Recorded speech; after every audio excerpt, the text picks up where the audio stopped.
seconde vie pour les cartons. Stéphanie Sauder a créé à Herchin sa petite entreprise appelée Oui Carton. Le but est de transformer les cartons inutilisés en produits de calage pour les colis. De plus en plus de cigognes à Sarralbe. On recense actuellement 50 couples sur les toits des habitations. Le plus célèbre est filmé par une webcam sur le toit de la mairie, mais l'emblème de la ville ne fait pas que des heureux. Le FC Sarrebruck s'est qualifié pour les demi-finales de la Coupe d'Allemagne. Après avoir dominé le Bayern de Munich et l'équipe de Francfort, les footballeurs de Sarrebruck ont accompli un nouvel exploit hier soir en éliminant un troisième club de l'élite grâce à un second but à la 92e minute. Le festival Migration est lancé, la 10e édition se déroule tout au long du mois de mars. Des événements culturels sont programmés dans toute la Moselle-Est, l'occasion de découvrir la diversité à travers les langues et les cultures d'ailleurs. Bienvenue sur Mosaïque Cristal. Après l'actu, on rendra hommage à Jacqueline Philippon, fille cadette d'Antoine Mas, qui avait racheté la cristallerie de Meisenthal en 1936. Elle vient de décéder à l'âge de 98 ans. Elle était la mémoire du renouveau de l'activité cristallière, mais aussi de la résistance. On vous propose de revoir tout à l'heure l'interview long format que lui avait consacré Mosaïque Cristal en 2021. L'interview en direct, ce sera avec un athlète qui cumule les exploits et les médailles. Michel Munch est l'invité du jour. On parlera notamment de la course de sa vie, celle des Jeux paralympiques de 2024. Reste le détail technique qu'il faut se qualifier. On commence cette émission au centre-ville de Sarreguemines. On est en lien normalement avec Camille. Et Camille, c'est la foire toute la journée ? Oui, c'est l'une des 3 braderies qui existent ici à Sarreguemines et qui se déroule chaque année à côté de la braderie de la Saint-Thomas et la braderie de Saint-Michel qui a lieu au mois de septembre. Et aujourd'hui, à la foire et braderie de la Mi-Carême, on se retrouve ici en direct de la rue Sainte-Croix. Ça se poursuit aussi tout au long du centre-ville, notamment aussi la rue Raymond Poincaré qui est juste derrière nous. Et on a plusieurs marchands qui ont fait le déplacement directement ici à la foire aujourd'hui, aussi des marchands qui viennent directement de Paris, mais quelques commerçants locaux continuent à jouer le jeu. Il y en a à peu près une dizaine aujourd'hui et justement à côté de moi, on retrouve Monsieur Gernet, donc Grégory Gernet, G-E-R-N-E accent aigu, qui est le responsable de la boutique Misoguine, donc ici rue de Sainte-Croix à Sarreguemines. Bonjour, merci de nous accueillir près de votre stand. Oui, merci, bonjour aussi à vous, merci pour cette interview directe. Est-ce que vous participez chaque année à cette braderie ? Alors je participe aux 3 braderies, je pense que c'est pas une obligation, mais c'est un vœu de la marque aussi d'être présente sur des braderies, parce que c'est un élément pour faire vivre les centres-villes, donc c'est important d'être présent à ce jour-là. Est-ce que c'est si facile pour un commerçant local d'organiser comme ça une braderie ? J'imagine qu'il y a un petit peu d'organisation à prévoir. Oui, alors il y a une organisation, bien sûr, en amont. Il faut préparer dans mon domaine le textile. Voilà, il faut sortir les portants. C'est une journée complète. Et puis surtout, il y a une journée après aussi de rangement. Donc ça prend du temps. Mais quand on s'organise bien, c'est rentable. Quand on joue bien le jeu, ça devient rentable. Est-ce que les vêtements que vous vendez habituellement en boutique sont les mêmes que vous proposez ici au niveau de la braderie ? Non, pas du tout. Alors c'est une opération commerciale avec une offre de prix qui est conséquente sur la braderie. Donc on est à l'extérieur, c'est un produit qui n'est pas vendu à l'intérieur, mais bon, c'est un produit qui est de saison, qui est prévu pour ces genres d'événements. Voilà. Alors vous participez chaque année aux 3 braderies qui ont lieu ici à Sarreguemines. Est-ce que vous avez vu, vous, des changements en termes d'évolution de cette braderie de la Mi-Carême ? Alors oui, il y a eu des changements suite aussi à la période du confinement. Mais bon, maintenant il y a un retour de ces braderies, peut-être un peu moins de chaland, mais bon, il y a quand même un retour. Après, on est toujours lié un petit peu au phénomène du temps, mais aujourd'hui c'est tout bon, quoi. Il ne va pas pleuvoir, donc c'est tout bon. Il y a pas mal de gens qui circulent, le chaland est présent. D'accord. Eh bien, je vous remercie, Monsieur Gernet, pour cette interview ici en direct de la braderie de la foire de la Mi-Carême à Sarreguemines. Ça se poursuit tout au long de la journée jusqu'à 18h30, donc ici en plein cœur du centre-ville de Sarreguemines, que ce soit du côté de la rue Raymond Poincaré à la rue Sainte-Croix, en sachant qu'il y aura peut-être quelques restrictions de circulation tout autour du secteur, donc attention à où vous allez vous stationner ici tout autour du centre-ville de Sarreguemines. Merci beaucoup Camille, merci aussi pour ces précisions et puis merci à Francis pour les moyens techniques. Focus maintenant sur une reconversion, c'est un nouveau départ pour Stéphanie Stauder. Cette habitante d'Erchin a relancé sa carrière professionnelle en créant sa petite entreprise. Le concept est simple, transformer les cartons de transport qui ne sont plus utilisés en produits de calage pour les colis. Elle est suivie par une association qui l'aide dans le fonctionnement de son business appelé Oui Carton. Thibaut Desmerlet l'a rencontré. Alors Oui Carton, dans un premier temps, c'est de récolter les cartons dans les entreprises qui ne savent plus quoi faire avec leurs déchets cartons, qui bien sûr ne sont pas souillés. Et dans un deuxième temps, c'est de les passer dans les différentes machines pour effectuer des produits de calage. J'ai beaucoup d'entreprises qui me sollicitent pour offrir leurs cartons. Je viens les débarrasser de leurs cartons. J'attends les entreprises pour revendre mes produits. Je me suis retournée déjà dans un premier temps vers Pôle emploi, qui m'a dirigée vers plusieurs associations, notamment Alexis. Donc Alexis est une association qui aide les jeunes entrepreneurs à trouver la bonne direction et surtout dans toutes les démarches administratives. J'ai investi environ 18 000 € pour tout, pour que ce soit l'ordinateur, les machines à peu près, voilà, 18 000 €. Et ensuite, j'ai investi beaucoup de temps, beaucoup de temps, mais voilà, pour une belle aventure. J'ai travaillé pendant 15 ans dans la grande distribution. Dont 5 ans en tant que directrice dans un supermarché. J'ai dû arrêter, voilà. Au bout d'1 an et demi, j'ai reçu cette brillante idée avec mon conjoint sur une discussion totalement basique un soir, de me lancer dans le projet 8 cartons, recyclage de cartons pour des produits de calage. J'ai une petite fibre écologique parce que c'est vrai que dans tous les jours, avec mes enfants, mon mari, dans la vie actuelle, on est toujours un peu dans l'écologie, de ne pas gaspiller. Et c'est pour ça que c'est un projet qui me ressemble beaucoup. Je suis épanouie dans mon travail, donc effectivement épanouie dans ma vie, parce que j'ai trouvé un but, j'ai trouvé le sens de ma vie. Et maintenant, juste à persévérer et à foncer, quoi. Donc sans problème. Maison du Monde, le distributeur de meubles et de décoration, prévoit la fermeture ou le transfert d'une quarantaine ou cinquantaine de magasins d'ici 2026 dans toute la France. Le groupe a annoncé la nouvelle dans un communiqué de presse ce mardi 12 mars. En cause, les difficultés financières rencontrées par le groupe qui a annoncé un bénéfice net en baisse de 74%. Alors qu'en est-il du magasin de Sarreguemines? Implanté dans la zone commerciale de Neunkirch, Maison du Monde est un magasin affilié, donc indépendant. Il n'est pas concerné par le plan de fermeture et de transfert annoncé par la maison mère du groupe. Bien au contraire, des investissements ont été réalisés ces 2 derniers mois pour rénover le parquet et le mobilier. 7 salariés s'activent actuellement en boutique pour que tout soit prêt pour la réouverture ce samedi 16 mars. On va s'intéresser maintenant à l'emblème de Sarralbe. Réintroduite dans les années 70, les cigognes sont-elles désormais trop nombreuses? À Sarralbe, la population augmente chaque année. Aujourd'hui, on ressent 50 couples sur les toits des habitations, une présence qui ne plaît pas à tout le monde. Reportage de Jean Milon. C'est ici au moulin de Sarralbe que tout a commencé. Là, on voit le nid, le tout premier nid de Sarralbe. Un nid qui a été installé en 89. Depuis, les cigognes n'ont jamais été aussi nombreuses. De 10 couples il y a quelques années, on en compte aujourd'hui 50.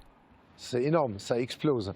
Comme le changement climatique est en route, donc elles trouvent suffisamment de nourriture. Alors pourquoi partir à 2000 km? Donc elles restent dans la région, elles sont là plus tôt. Il y a moins de cigogneaux qui meurent, donc on a automatiquement un taux d'accroissement beaucoup plus élevé. En Moselle, 30% de la population serait ainsi devenue sédentaire. Un vrai problème pour certains habitants. On n'est pas de première jeunesse, donc pour aller sur le toit ramasser les branches, ça, il n'en est pas question. Puis les déjections aussi. Sinon, c'est vrai que c'est joli à voir, hein. Mais bon, je préfère les voir chez les autres que chez moi, personnellement. Avec des nids pesant quelques centaines de kilos, l'équilibre peut parfois être précaire et leur déplacement très périlleux. Regarde la cigogne là-haut. Non, Elles sont pas sur l'arche de Noé, mais elles sont en train de s'installer. Ça, c'est un mâle. C'est véritablement une prolifération de cigognes qu'on va avoir. Je crois que les élus doivent prendre le problème à bras-le-corps et anticiper un petit peu avant que ce soit trop tard. Il y en a pas mal, donc 200-500 c'est un peu envahissant, mais sinon ça va. C'est quand je viens au centre-ville que je vois les nids, que j'entends les claquettements des oiseaux et c'est super, moi j'adore. Je comprends pas qu'on puisse se plaindre, mais bon, chacun est libre de ses pensées, de ses actions, de ses paroles. Il y a 40 ans, la cigogne, quand elle se posait sur un toit d'une maison, elle portait bonheur. Tout le monde sortait et prenait des photos. Maintenant, quand elles arrivent, on dit ça fait des saletés. Dominique l'assure, leur nombre ne pourra pas augmenter indéfiniment, faute de nourriture. Saralbe est connu sur la terre entière. On parle de cigognes, on parle de Saralbe. D'après les derniers chiffres, environ 500 couples de cigognes ont établi leur base sur le département, soit près de 80% de la population lorraine. Et oui, Saralbe est connu dans le monde entier pour ses cigognes, en particulier Maurice et Mélodie, le couple qui a élu domicile sur le toit de la mairie de Saralbe et que vous pouvez observer en direct sur saralbe.fr/cigogne grâce à la webcam mise en place par la municipalité. Mais où s'arrêteront-ils? Les joueurs du FC Sarrebruck ont effectué un nouvel exploit en éliminant hier soir en Coupe d'Allemagne un troisième club de l'élite, le Borussia Mönchengladbach. Rapidement menés au score, les joueurs de Sarrebruck ont réussi à égaliser dans la foulée grâce à un but du Français Amin Naïfi, un ancien du club de Sarre-Union. Et en toute fin de match, dans les arrêts de jeu, les joueurs de Sarrebruck ont inscrit un deuxième but synonyme de victoire et de qualification pour les demi-finales de la Coupe d'Allemagne. Le 2 avril, ils affronteront le club voisin de Kaiserslautern pour essayer de décrocher une place en finale. Des exploits, il en accomplit tous les week-ends. C'est notre invité du jour.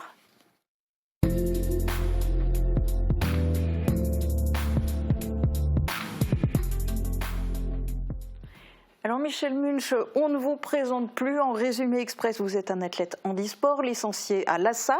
Suite à un grave accident, vous souffrez notamment de gros troubles visuels. Mais vous n'êtes pas non-voyant, même si la fédération vous a mis dans cette catégorie. Et c'est pour ça que vous courez avec des lunettes noires et un guide, Romain Discher. Jusque-là, on est d'accord ? On est d'accord. Alors, vous ne vous contentez pas de courir, le plus souvent vous remportez vos courses. Dernier exploit en date, c'était samedi, un Xème titre de champion de France, mais cette fois dans une toute nouvelle discipline, le cross-country. Alors ça consiste en quoi ? Alors le cross-country, ça consiste en fait, c'est plus des courses sur route ou des courses sur piste. C'est tout simplement en fait dans les labours, dans les champs, on court à travers les champs. C'est vraiment des parcours qui sont très très boueux et très boussus et il faut vraiment anticiper tout ce qu'il y a devant soi. Donc et c'est un truc de fou de courir dans le noir dans un parcours comme ça semé d'embûches. Ouais, c'était un challenge qu'on s'est donné moi et Romain. C'est la première fois que je fais un cross depuis que je suis dans cette nouvelle catégorie de non-voyants. Donc on s'était dit on va aller pourquoi pas faire une fois les championnats de France de cross qu'on n'avait jamais fait, que j'ai jamais fait d'ailleurs, c'est la première fois. Et puis essayer de prendre un maximum de plaisir et faire le meilleur résultat possible. Première fois et tout de suite champion de France, ça va hein, pour le résultat, tranquille. Et du coup, ça donne envie d'en faire d'autres, des crosses ? Ah oui, ça donne envie d'en faire d'autres parce qu'en fait, moi quand je courais avant en malvoyant, où j'avais pas droit à un guide, je courais seul, j'en avais fait pas mal des crosses où je faisais des championnats de France et en fait le cross j'adore ça. Mais par contre maintenant, être dans le noir... C'est pas du tout dans les mêmes conditions. Non, c'est pas du tout dans les mêmes conditions. Être dans le noir, attaché à Romain, un lien de 20 cm et puis se frotter et être à la bagarre avec plein d'autres adversaires où ça se bouscule, ça joue des coudes, c'est beaucoup plus compliqué. Ils sont pas plus sympas quand ils voient que vous êtes tous les deux attachés ensemble, non ? Non. Quand c'est compétiteurs, ils y vont. Ah oui, non, on était à peu près, parce qu'on est parti en fait, nous les championnats de France handisport élite, ils les avaient fait partir avec des autres athlètes valides. Donc on était à peu près à 350-400 au départ, donc ça joue vraiment des coudes et c'est là vraiment que Romain fait un travail de dingue, on va dire, parce que c'est lui en fait qui me dit il faut tourner à droite, il faut tourner à gauche, là il y a des labours, il faut vraiment une descente avec beaucoup de boue parce qu'il y avait énormément de boue. parce qu'on a fait ça en fait dans le sud de la France, derrière Toulouse, dans le coin d'Albi, et il a vachement beaucoup plu la semaine dernière. Donc le terrain était très beau. Il y a eu des chutes? Il y a eu des chutes, oui, mais pas pour moi, ça va. Pas pour moi, parce que je pense que si on aurait eu une ou deux chutes, je pense que le résultat aurait été autrement que le résultat qu'on attendait là. Alors, des crosses, c'était la première fois. Il y en aura sans doute d'autres. En attendant, la prochaine compétition, c'est ce week-end près de Bordeaux pour le championnat de France des 10 km sur route. C'est censé être plus simple, avec du coup une nouvelle médaille en perspective? Écoutez, on va aller à ces championnats de France, comme je dis toujours, avant une course n'est jamais gagnée. On ne peut pas dire qu'on peut faire un podium sûr. On ne sait pas qu'est-ce qui peut se passer, surtout depuis que je suis dans cette catégorie-là, puisque je peux chuter ou bien on ne sait pas. Mais on va aller avec le même état d'esprit qu'on était à Albi au championnat de France de cross, vraiment pour essayer de faire le mieux possible et essayer, pourquoi pas, de décrocher une médaille. Bon, la médaille de rêve, ça serait la médaille paralympique, on est bien d'accord. Ouais. Il va falloir se qualifier. Il y a une possibilité là, dans pas longtemps, en Italie, c'est ça? Oui, alors nous on sera ce week-end à Saint-Médard, c'est derrière Bordeaux, justement, au championnat de France de 10 km élite. Et puis on part 4 jours. Parce que ça, c'est pas qualificatif pour les Jeux? Non. D'accord. Donc ensuite l'Italie? Oui, en plus, après on part 4 jours, après on part, je pars demain en 8, on part à Jesolo, à côté de Venise, au premier meeting international de qualification pour les Jeux paralympiques, et on ne sera plus que exclusivement sur 5000 mètres, ce qui sera vraiment notre distance de prédilection si on se qualifie pour les Jeux. C'est la discipline olympique. Alors, avec quel minima imposé et est-ce qu'il est réalisable à l'état actuel? Alors, moi et Romain, on a un record de France en 16,40. Ils avaient l'année dernière mis les minima, la Fédération française handisport, ils avaient mis les minima à 16,27, mais ils les ont revus encore à la baisse. Donc pour se qualifier, il va falloir faire 15,59, tout juste en dessous de 16. Mais oui, pour répondre à votre deuxième question, c'est tout à fait réalisable. Parce que il y a 2 ans, en n'ayant pas le même guide, en n'ayant pas Romain, où je m'entraîne tous les jours avec parce qu'il faut savoir que plus je m'entraîne avec Romain, et plus on va performer, parce qu'il y a cette cohésion et cet état d'esprit, et puis on a une complicité incroyable, juste incroyable. J'avais battu mon record depuis 1 minute. Pas avec Romain, avec un autre guide où je m'entraînais pas souvent ensemble, donc c'est tout à fait réalisable. Et en plus, en sachant ce qu'on a fait ce week-end, ça nous donne des ailes, tout à fait. Ça donne des ailes, c'est clair. Bon, au cas où, si jamais, après l'Italie, il y a encore d'autres meetings où il y aura moyen de se qualifier? Alors, il y a en tout à peu près 5 ou 6 meetings où on pourra faire ces fameux minima. Donc là, il y a le meeting d'Italie, il y aura le meeting de Suisse, il y aura le meeting de Paris-Charletti, un des plus grands meetings de l'année, c'est au stade Charletti. Il y aura le meeting de Maison-Alfort, il y aura Florence qui est pas loin de chez nous. Et la dernière chance pour faire ces fameux minima, ce sera le 13 et 14 juillet au championnat de France élite à Albi.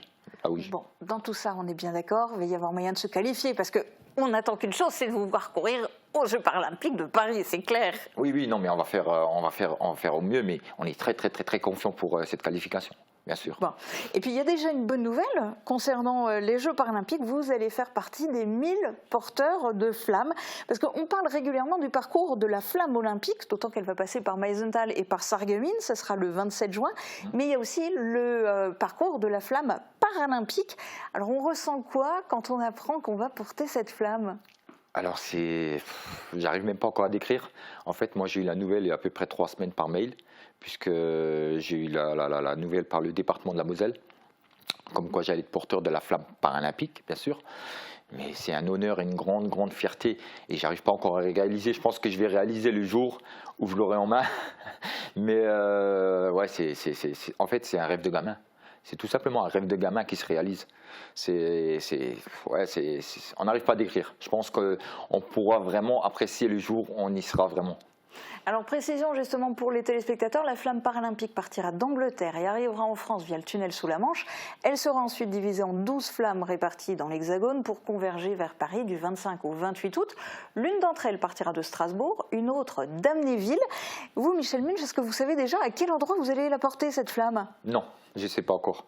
Je ne sais pas encore parce qu'en fait, moi j'ai eu le mail comme quoi j'allais être porteur de la flamme paralympique et donc je serai de toute façon accompagné de Romain, puisque moi tout seul, ce n'est pas possible.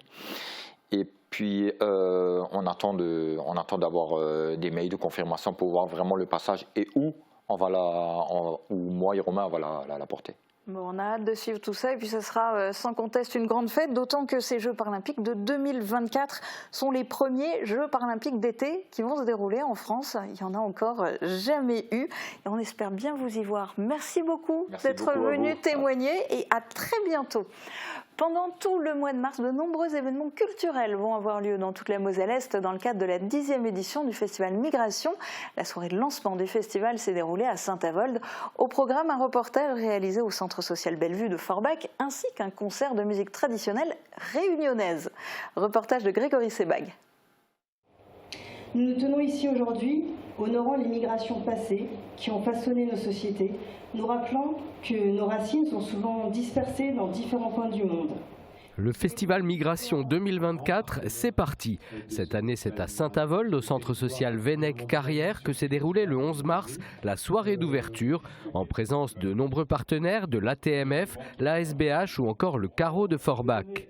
C'était un peu ce que j'avais souhaité au départ. Quand j'ai repris le poste ici au mois de septembre, j'ai voulu que l'ouverture du festival Migration, la 10e édition, pas n'importe laquelle, se fasse à Saint-Avold. Voilà, on est un peu entre les deux, puisqu'il y a des manifestations qui sont à Sarreguemines et aussi carrément à Metz. Alors je dis toujours, on est Saint-Avold, on est un peu au centre de la Moselle-Est. Voilà, donc ça permet d'avoir une ouverture avec du monde ici.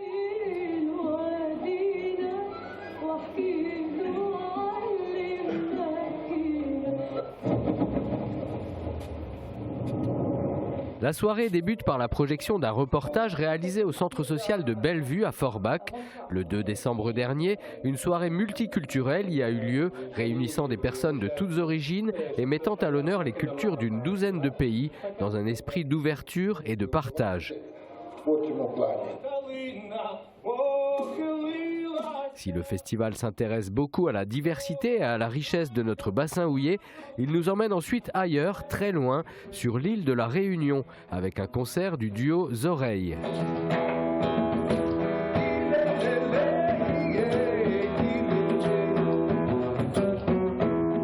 Mais là, on ressort un peu de tout ça, c'est aussi de faire partager les cultures d'ailleurs. Et les pratiques artistiques, là, c'est un duo, alors c'est un peu contradictoire, on pourrait dire, par rapport à la migration, mais non, puisque c'est l'esclavage qui a été vécu aussi dans ce pays.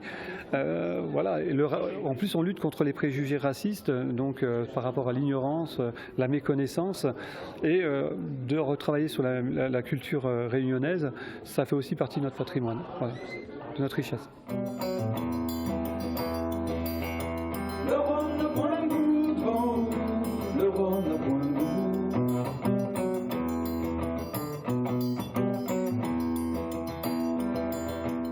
Les deux musiciens revisitent le maloya, cette musique traditionnelle des esclaves de l'île de la Réunion, tout en rendant hommage à un grand artiste réunionnais, Alain Peters. Donc c'est un hommage à un musicien réunionnais, compositeur, qui s'appelle Alain Peters et qui a donc écrit tout un répertoire de chansons sur le style maloya, donc qui est l'ancienne musique des esclaves, enfin qui est toujours d'ailleurs, sauf qu'il n'y a plus d'esclaves, donc de la Réunion. Et on fait un hommage à ce musicien-là à deux, en sachant que le maloya, la plupart du temps, est joué par au moins 5 à 10 personnes, puisqu'il y a des chœurs, il y a un ensemble de percussions et divers instruments mélodiques. Cayambe, rouleur, piqueur ou tibois, le duo fait découvrir les instruments typiques du maloya, aux côtés de la guitare et des chants en langue créole. Dépaysement garanti.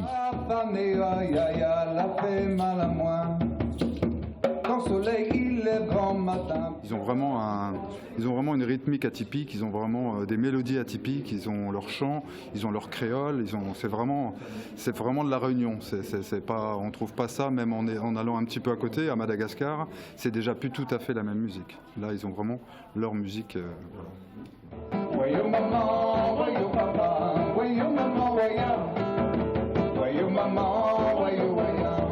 Le festival est désormais lancé, il se poursuivra jusqu'au 28 mars avec de nombreux événements sur tout le territoire de la Moselle.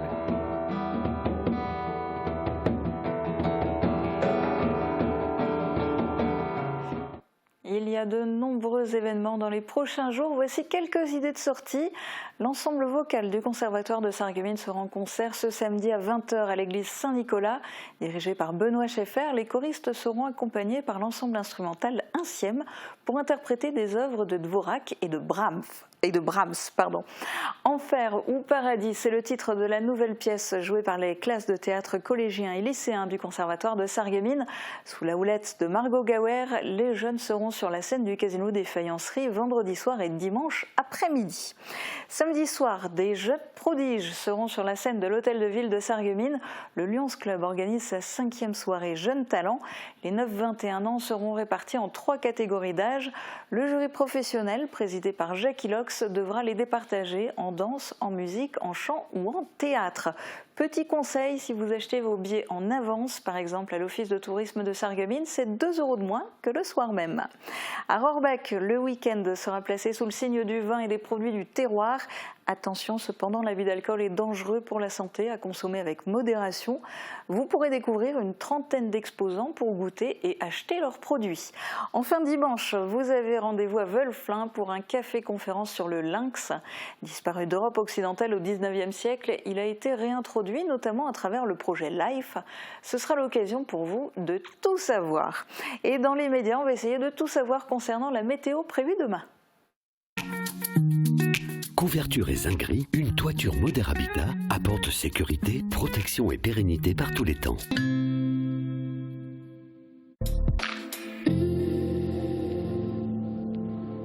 Bonjour tout le monde, c'est bientôt le printemps et la nature se réveille et nous offre de beaux spectacles comme cet écureuil qui saute de branche en branche.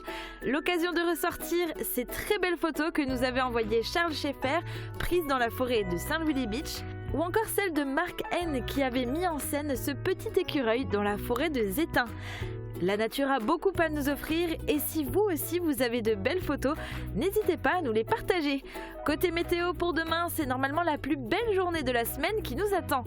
Mais elle va débuter sous le brouillard et quand la visibilité sera dégagée, on devrait pouvoir profiter de larges éclaircies et de températures qui remontent jusqu'à 16 degrés.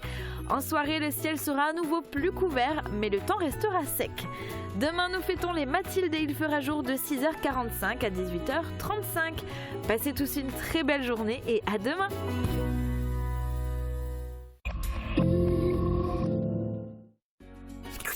Mireille de Plate se met au vert au milieu de la forêt des langues. Mais quel rapport entre les langues et l'écosystème? Nous vous invitons à le découvrir tout au long de l'année à Sarreguemines avec de nombreux rendez-vous autour de la langue francique. Nous interrogerons ensemble la relation entre l'usage des langues et leur risque de disparition et comment les préserver. Spectacles, conférences, théâtres, projections, soirées festives et bien plus encore. Le Plate à Sarreguemines se vit au quotidien. Programme complet sur sarreguemines.fr/plate. Le métier d'animateur périscolaire, pour moi, il consiste à mettre en sécurité les enfants, d'accompagner l'enfant dans une autonomie. Chez Franca, on a une belle structure. Les valeurs qui me plaisent le plus ici, du coup, c'est l'échange, le partage, le respect. Vous aussi, devenez animatrice ou animateur chez les Franca. La culture s'invite au pays de Beach. Rendez-vous samedi 16 mars pour ABBA Forever, le meilleur d'ABBA depuis ABBA, Mamma Mia, Money Money Money, Dancing Queen et tellement d'autres tubes. Réservez votre place au siège de la communauté de communes du pays de Beach ou en ligne sur product-son.fr. Hommage à une grande dame, c'est une figure locale qui vient de nous quitter. Jacqueline Philippon, fille cadette d'Antoine Masse, qui avait racheté la cristallerie de Meisenthal en 1936, est décédée à l'âge de 98 ans. Mosaïque Cristal l'avait rencontrée à son domicile à Ingwiller il y a 3 ans. Son témoignage nous rappelle un pan du renouveau de l'activité cristallière à Meisenthal et nous plonge dans l'histoire en évoquant le rôle joué dans la résistance en faisant passer quelques 800 déserteurs en zone libre.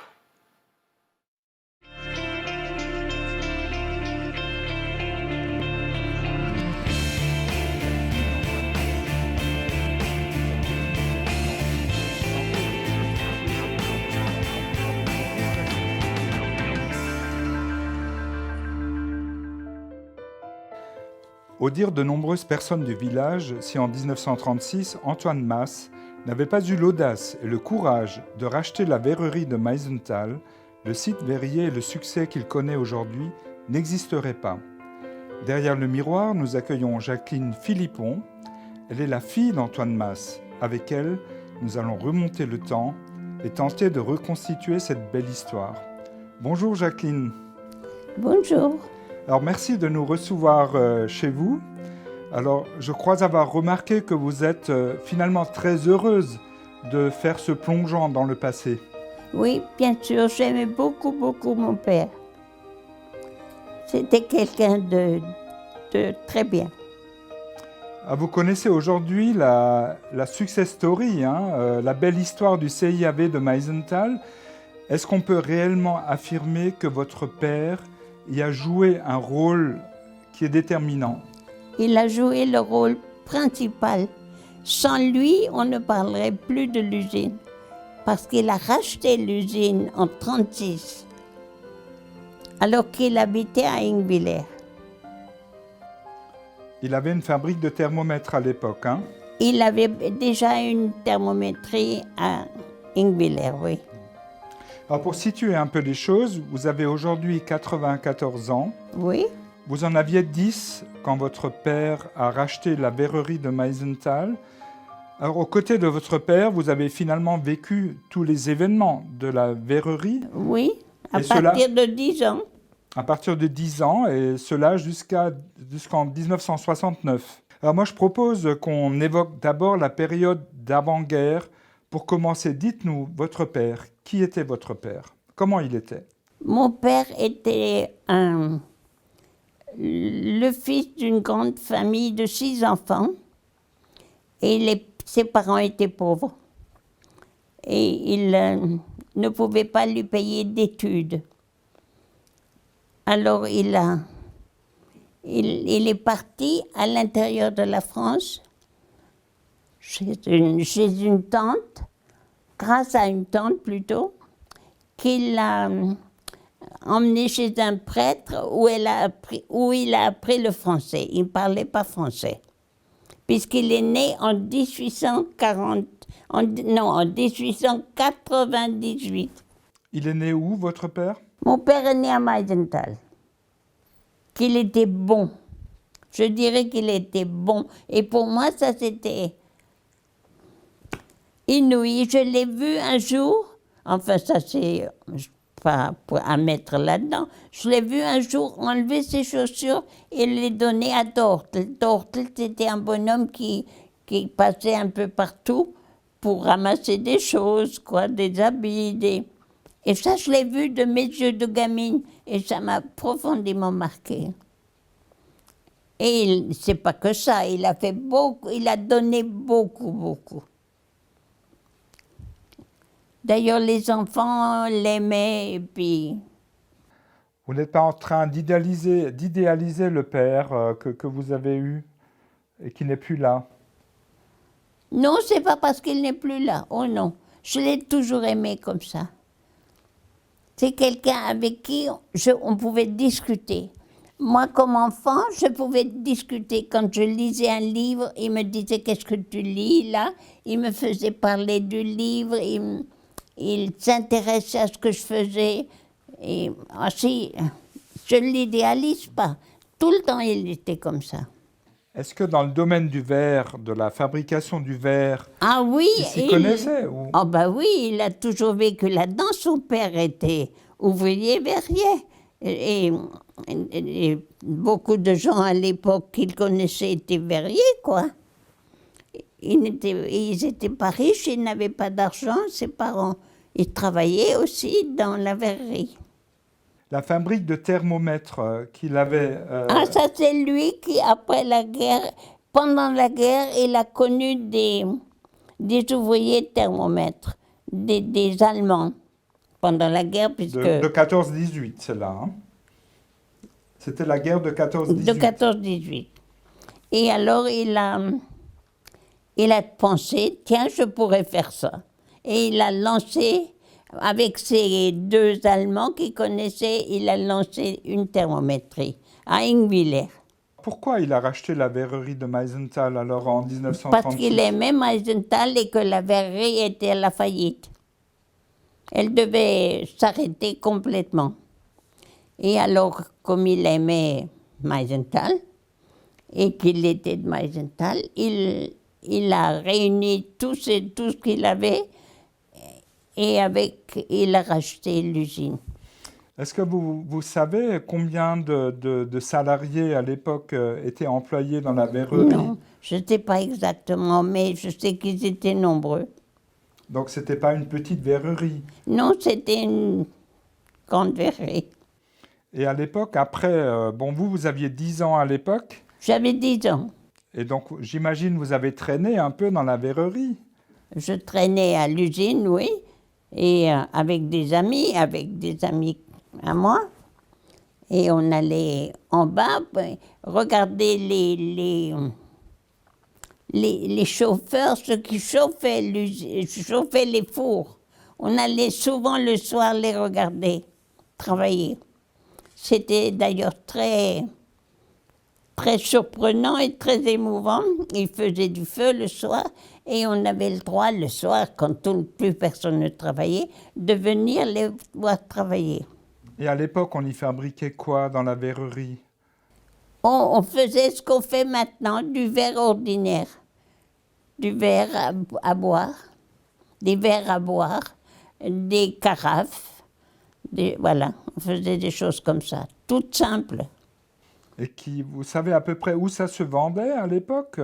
Ah oui, ça se vendait, bien sûr, mais l'usine, telle qu'elle était au bord de la faillite. Et mon père, il travaillait déjà au bureau. Ils appelaient ça au bureau, pourquoi? Parce que, c'était le bureau, effectivement. Donc en 1936, l'usine, c'est ce que vous avez dit, n'était pas en faillite à l'époque? Oh, pas loin, elle ne marchait plus. Elle ne marchait plus? Non. Et votre père a réussi à la redresser? Mon père a réussi à la redresser. Il avait un ami qui s'appelait Lano, qui a racheté avec lui, qui a mis aussi une partie de ses économies dans l'usine. Et il a travaillé un peu comme comment ça s'appelle? Vous savez, quelqu'un qui va de place en place pour faire des affaires? Comment ça s'appelle? Un représentant. Voilà, un représentant. Il a fait ça, et au bout de peu de temps, il est arrivé à redresser l'usine. Et ça, c'est lui qui l'a réussi.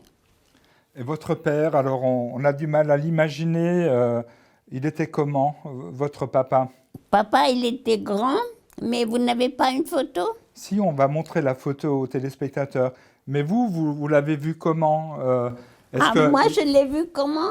Il était grand et fort, il était excessivement gentil. Il m'a jamais donné une fessée ou grondé. Il était très gentil. Et avec les gens aussi, il était gentil. Ce qui m'a toujours frappé chez lui, il donnait facilement, il aidait les gens. Et j'ai aimé ça chez lui. Enfin, on le voit sur des photos avec une cravate, je crois. Cravate, oui. À l'usine, il travaillait avec la cravate ou oui, il travaillait avec la cravate. Donc c'était le chemise patron. Blanche, oui. Comme à l'époque, les patrons étaient habillés. Et même les gens qui travaillaient au bureau étaient habillés comme ça. Donc vous avez dit qu'il était gentil avec les ouvriers. Très gentil, très gentil. Il a aidé beaucoup de gens. Et puis pendant la guerre, quand les Allemands étaient là, il a beaucoup fait pour les ouvriers qui devaient partir à la guerre. Et il les a, comment dit-on, il l'a fait passer pour... Ça, on va en parler si vous voulez bien, parce qu'au moment où la guerre est arrivée, on va en parler, hein? Oui. Au moment où la guerre est arrivée, est-ce que... En 1939, quoi. En 1939. Est-ce que l'usine s'est arrêtée au moment où les Allemands sont venus? Oui, enfin, oui. où la guerre a éclaté, parce que les Allemands sont pas venus tout de suite. Oui, l'usine s'est arrêtée un moment parce qu'on n'avait plus de charbon. Parce qu'à l'époque, ça marchait au charbon. Et l'usine a fermé à cause de ça. En 1939. Mais pas longtemps, pas longtemps. Et les soldats français sont venus occuper Meisenthal, comment dire. Oui, ils occupaient le patelin, les soldats, en 39. 39-40, vous savez, la drôle de guerre qu'on dit maintenant, quand on en parle, on dit la drôle de guerre parce que ça n'a pas duré. Mais ils étaient là, les Français, les soldats français étaient là, dans le village. Alors que l'usine tournait encore. Hein. Alors que l'usine tournait encore. Donc la guerre est arrivée et puis c'est une période difficile. Hein, La guerre est arrivée et les Allemands se sont incrustés, quoi. Ils ont travaillé avec. Il a vendu en Allemagne, partout, ils ont vendu des verres. Donc l'usine a continué à travailler avec les mêmes ouvriers. Du temps des Allemands. Avec les mêmes ouvriers, sauf que les Allemands... Avec les mêmes ouvriers. Et votre père était toujours resté à la tête de l'usine? Toujours, toujours. Et il est même maire du village. De Meisenthal? De Meisenthal. Et de Sourtes. Et de Sourtes en même temps? Alors. Et de Sourtes, à l'époque, c'était comme ça. Alors, c'était une période difficile parce que j'ai lu un peu un petit dossier qui a connu la création du réseau qu'on a appelé Réseau Masse, et vous y avez participé, parce qu'au moment de la guerre, vous aviez déjà... Ah ben ça, c'était autre chose. Pendant la guerre, on a aidé des prisonniers français à repartir en France, à l'intérieur, parce que nous étions considérés comme Allemands, malheureusement, c'est comme ça. En 40, à partir de 40. Vous auriez aidé à faire passer la frontière à quelques 800, à peu près, personnes. Oui, on dit 800 parce que, oui, ils étaient nombreux. Mais qui étaient ces personnes? Ces personnes, c'était des prisonniers des prisonniers de guerre, qui étaient à Bitche ou ailleurs, dans les environs, et qui se sauvaient pour rentrer en France. Vous n'avez pas entendu parler de ça? J'en ai entendu parler, mais je ne connais pas vraiment les détails de cette histoire. Mais racontez-nous ce que vous savez. Eh bien, c'est-à-dire, voilà, à Meisenthal, j'ai connu, moi j'avais donc, à la guerre, j'avais 16 ans. Oui, j'avais 16 ans. Et alors, il y avait un jeune homme qui s'appelait Auguste Fischer. Et qui a déjà fait la guerre, cette drôle de guerre justement. Il était parti, il était beaucoup plus âgé que moi, et il a perdu une main.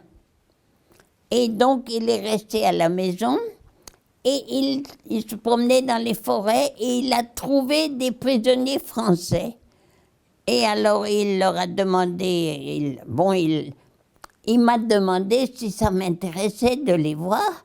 Et bien sûr, j'ai dit oui, puisque j'étais archi-française, si on peut dire. J'étais très française, et ça, je le tenais de mon papa, qui nous parlait toujours de la France, puisque lui a appris le français à l'intérieur de... Mais votre père, vous avez joué quel rôle dans cette affaire? Mon père était, comment dire, il nous protégeait. C'est-à-dire que, comme il était maire, il connaissait les Allemands venaient à Meisenthal, etc., à la mairie, et puis il disait, tiens, on va faire ci ou on va faire ça. Il était au courant de beaucoup de choses qu'ils allaient faire, les Allemands. Et il a pu nous prévenir et nous garder. Nous, quand je dis nous, ça veut dire Auguste, ce fameux Auguste, qui a fait énormément, qui est malheureusement mort peu de temps avant le retour des Français. À notre grand chagrin tous, parce que c'est lui qui a lancé toute cette affaire. Donc vous les avez fait passer la frontière où? Il y avait un instituteur, entre autres, qui recevait les prisonniers, qu'on lui envoyait. Et il les faisait passer à l'intérieur de la France. De la France, c'est ça, ouais. À Lunéville, qui était tout près, etc. Et vous, vous avez joué votre rôle là-dedans? Ah oui, oui. Vous étiez très active, hein, on m'a dit. Oui, oui, j'étais très active. Je dois le dire, au grand regret de papa, parce qu'il avait peur. Lui, il avait peur, il savait ce qu'on risquait. Moi, je ne me rendais pas compte, j'avais 16 ans. Mais j'aurais fait n'importe quoi pour la France. J'aimais la France. Mais votre père, finalement, il a joué un rôle très important, parce que c'est lui qui entretenait les relations avec les Allemands. Il nous a permis il nous a protégés, disons. Il savait beaucoup de choses, il nous avertissait, et puis on faisait attention, et voilà. Et ce travail, le rôle que votre père a joué, lui a d'ailleurs valu la Légion d'honneur. Hein, la Légion d'honneur et la médaille de la Résistance. Qu'il a eu du? Il a eu les deux. Et du général de Gaulle. Du général de Gaulle, la Légion d'honneur du général de Gaulle. Et vous-même, Jacqueline, vous avez obtenu la médaille de la Résistance? Oui, moi j'ai la médaille de la Résistance que m'a donnée le général Zeller, qui me l'a, à Meisenthal. On va revenir un peu à la verrerie maintenant, hein, si vous voulez bien. Donc la guerre, elle est passée, elle est terminée. Donc l'activité a repris. Racontez-nous, parce que là, vous aviez quand même dans les 20 ans à peu près. Oui, là, on n'a plus fait grand-chose. Moi, pour l'usine, je n'ai rien fait. Ma sœur, par contre, a aidé mon père à diriger l'usine. D'accord, mais... Manette. Après la guerre, l'usine a quand même repris son activité. Ah oui, bien sûr, bien sûr. Vous avez des souvenirs de cette époque? Ah oui, et elle a très bien marché parce que les gens manquaient de tout. Alors ils achetaient du verre et elle a très très bien marché là pendant un bon bout de temps. Et nous avons même créé un magasin à Paris, rue de Paradis. C'était la rue du verre. Il n'y avait que des magasins de verre là. Et là, nous avions, nous aussi, à Meisenthal, on avait un magasin de verre. Et vous, alors, vous aviez fait quoi à Paris À Paris, j'ai pas fait grand-chose. Après, j'ai eu 4 enfants. Je me suis occupée de mes enfants. D'accord. Donc, vous avez vécu à Paris. Et à un moment, vous êtes donc... Je suis restée 17 ans à Paris. Et après, vous êtes revenu à Meisenthal. Et après, nous sommes revenus en 69. Nous sommes revenus à Meisenthal parce que l'usine allait fermer. Là, elle marchait moins bien, beaucoup moins bien. Et puis, je suis revenue. On est revenus, Jacques et moi, mon mari et moi. Alors, que pouvez-vous encore nous dire sur l'usine, alors, puisqu'elle a fermé en 1969? Donc, votre sœur a mené la direction pendant quelques années, hein, oui, pendant 4-5 ans, disons. Donc, à l'époque, il n'y avait plus de débouchés, il n'y avait plus de clients. C'était pourquoi elle a... C'est-à-dire que, d'abord, ça a commencé comme ça. On a moins bien travaillé à l'usine. Il y avait du second choix, comme on disait. À l'époque, c'était du second choix. Les verres n'étaient plus ce qu'ils auraient dû être, etc. Alors, on n'arrivait plus à vendre et puis, bon, tout d'un coup, ça ne marchait plus. D'ailleurs, je pense qu'il doit y avoir encore des ouvriers qui se souviennent de cette période et qui disaient aussi que c'était plus ça, quoi. Et votre papa, alors, comment il a vécu? Parce qu'il est décédé en 1969, c'est l'année de l'arrêt de la production. Comment il a vécu là, les dernières années? Il a très mal vécu les derniers temps parce que, évidemment, il se rendait compte que ça ne marchait plus comme ça aurait dû marcher. Et puis, bon, il s'est fait énormément de soucis. Et en plus, il était âgé. Alors, depuis 51 ans maintenant, l'usine est fermée. Et aujourd'hui, il y a un centre d'art verrier, hein, le CIAV. Oui, qui se crée, paraît-il. Alors, un musée, une production verrière importante finalement, avec la fameuse boule de Noël. Voilà, voilà. Alors, vous portez quoi comme regard sur cette Mais évolution? je suis enchantée de ça. Je suis très contente, seulement je ne connais pas bien le fonctionnement. Je n'y vais plus beaucoup. Et puis, bon, d'abord, je n'ai pas le droit de m'en mêler. Je n'ai plus rien à dire là-dedans, puisque l'usine a été vendue. C'est quoi le plus beau souvenir que vous avez de l'époque des verriers? Le plus beau? Oh, j'en ai plein. Racontez-nous. Eh bien, surtout, là, la période des prisonniers, c'était formidable parce que on les ramassait, mais ça n'a rien à voir avec l'usine. On les ramassait dans la forêt, les prisonniers. On chantait des chansons françaises. C'est Auguste qui nous avait appris ça. Et alors, comme ils s'étaient échappés du camp de Beach, du camp de prisonniers, il y avait un grand camp de prisonniers à Beach, d'où ils se sauvaient. Et alors, ils passaient dans la forêt et ils entendaient ces chants et ils venaient. Et c'est comme ça qu'on les a ramassés, qu'on leur a donné des vêtements civils, qu'on leur a donné à manger, mais pas seulement nous. Le village entier a aidé. Hein. C'était quelque chose d'inouï. Tout le monde était là pour la France. Hein. Ça, je dois le dire. Racontez-nous encore un souvenir peut-être de verrier, d'ambiance d'usine, de quelque chose dont vous vous souvenez, parce que ça devait aussi être assez... L'ambiance d'usine, c'est surtout le soir, quand on allait voir comment ils chauffaient les fours. Comment ils chauffaient les fours. Et je me souviens surtout de ça. Enfin, j'avais 16, 17 ans. Mais est-ce qu'on peut dire que tout le village de Meisenthal et peut-être aussi un peu des villages environnants vivaient de cette usine ou... On peut dire ça, oui. Presque tout le monde travaillait à l'usine déjà. Les gens travaillaient à l'usine de Sourdes, de Meisenthal, de Rostock aussi. Et puis, oui. Vous vous souvenez comment ils se déplaçaient, comment ils venaient à l'usine? Comment ils venaient à l'usine? Oui, ils venaient par le train.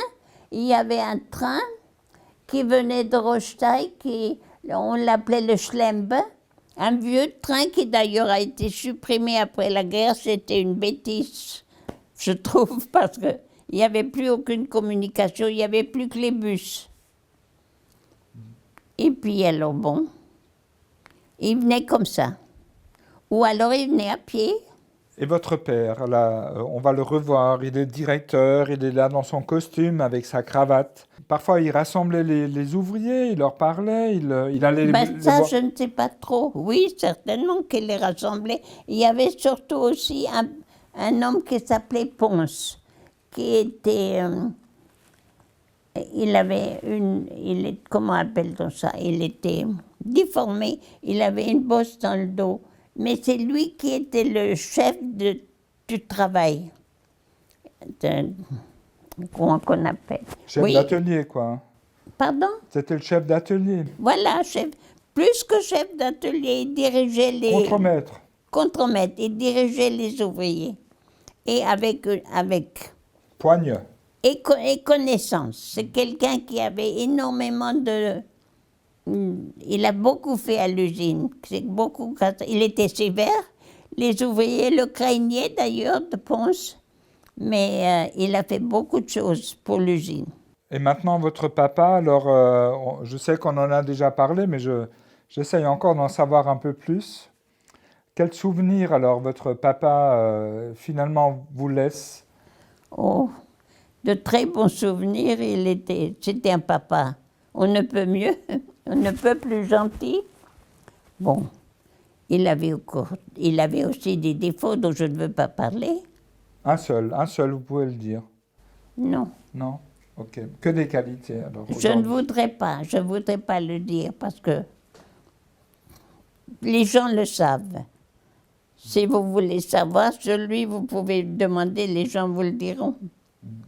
Il était Non, je ne peux pas le dire comme ça. Bah, il était quand même élu maire de Sourth et Meisenthal. Ça voulait dire que la population... l'aimait beaucoup.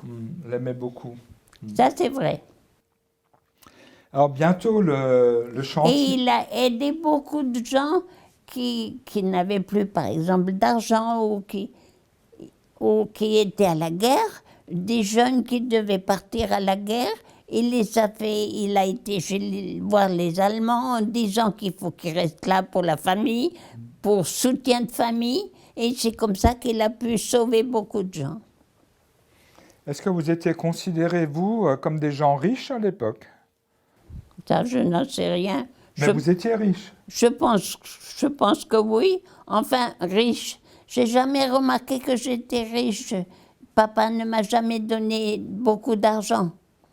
J'avais tout ce qu'il me fallait, bien sûr, mais je n'étais pas, comment dire, on n'allait pas s'habiller, il n'y avait rien, c'était la guerre. Donc on n'achetait pas de vêtements, C'était une vie très simple, mais magnifique, je trouve. Vous la regrettez, hein? Oui, je la regrette. Et puis on allait aussi, j'allais à l'école. Après, pendant un moment, je n'allais plus à l'école parce qu'il y avait les Allemands. Je ne voulais pas aller à l'école chez les Allemands. Et mon père, voyez comme il était, a permis que je reste à la maison. Alors je prenais des leçons de latin chez le curé du village qui m'a donné pour ne pas tout perdre, quoi. Et puis après, je suis retournée à Bouxwiller, au collège de Bouxwiller, mais chez les Allemands.